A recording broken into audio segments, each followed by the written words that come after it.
लेकिन जो वर्तमान जो हिमाचल प्रदेश में जो कांग्रेस की सरकार जिसका 3 साल का कार्यकाल पूरा हो गया है, हिमाचल प्रदेश में हर जगह बर्बादी, तबाही और बदले की भावना से काम करते हुए इस सरकार को 3 वर्षों से लोगों ने देखा है।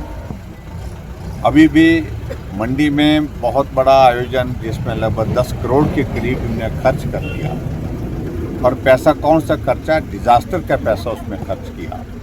और खर्च किस काम के लिए किया? 3 साल की सरकार के कार्यकाल का जश्न मनाया। सही मायने में जश्न मनाने के लिए सरकार के पास पैसा ही नहीं था।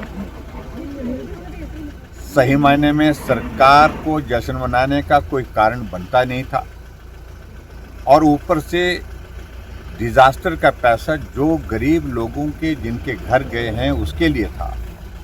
जो पैसा डिजास्टर का गरीब लोगों की जिनकी ज़िंदगी चली गई थी उनके परिवार को मदद करने के लिए था, वो पैसा आप जश्न पर खर्च कर रहे हैं। इससे बड़ी नालायकी मैं समझता हूँ सोच की और हो नहीं सकती है। और जिस प्रकार से अभी घटनाओं का क्रम कानून व्यवस्था की दृष्टि से पूरे हिमाचल प्रदेश में चारों तरफ आप देख रहे हैं, वही चिंता का गोलियां चल रही है, चिंता का विषय बना हुआ है। गोलियां चल रही हैं, लोगों की ज़िंदगी चली गई। ऊना में गोली चली, नालागढ़ में गोली चली, बिलासपुर में गोली चली, शिमला के रिज के मैदान पर आदमी को, नौजवान को काट करके मार दिया गया। तो ऐसी स्थिति है कि सरकार की कोई प्राथमिकता नहीं। और नशा जो कहीं किसी वक्त जो है वो जो हमारा बॉर्डर का एरिया था वहाँ पर हमको सुनने को मिलता था कि यहाँ चिट्टा आया है, लेकिन आज तो चिट्टा वहाँ पर पहुँचा जहाँ आदमी का पहुँचना मुश्किल है, दूर दराज के इलाके में। आखिरकार सरकार क्या कर रही है? इन सारी चीज़ों को जवाब दे देनी।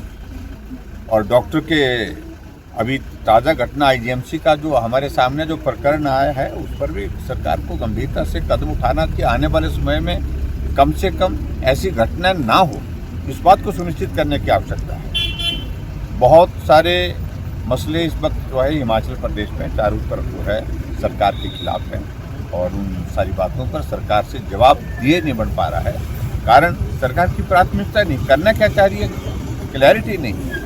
तो इसलिए मैं यही कहूँगा कि 3 साल का कार्यकाल बहुत नुकसानदायक इस प्रदेश को रहा है। आज भी पूरे हिमाचल प्रदेश में लोग याद करते हैं कि सहारा योजना का पैसा नहीं मिल पा रहा है, हिमकेयर का पैसा नहीं मिल पा रहा है, शगुन योजना का पैसा नहीं मिल पा रहा है, मुख्यमंत्री स्वावलंबन योजना का पैसा नहीं मिल पा रहा है।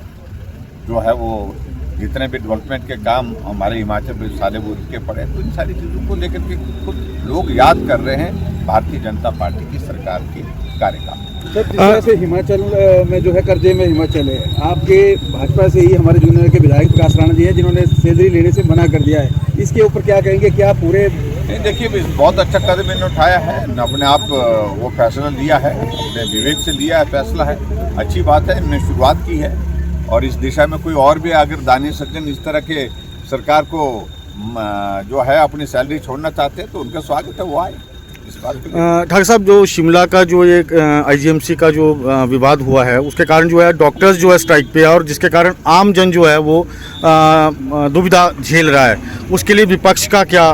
देखिए सीधी सी बात है कि ये डॉक्टर की स्ट्राइक रुक जाए, इस सारी चीज़ के लिए सरकार को तुरंत प्रभाव से कदम उठाने चाहिए, क्योंकि आदमी की ज़िंदगी का सवाल है। डॉक्टर स्ट्राइक पर होंगे तो बीमार आदमी का इलाज कौन करेगा? इसलिए स्ट्राइक नहीं होनी चाहिए।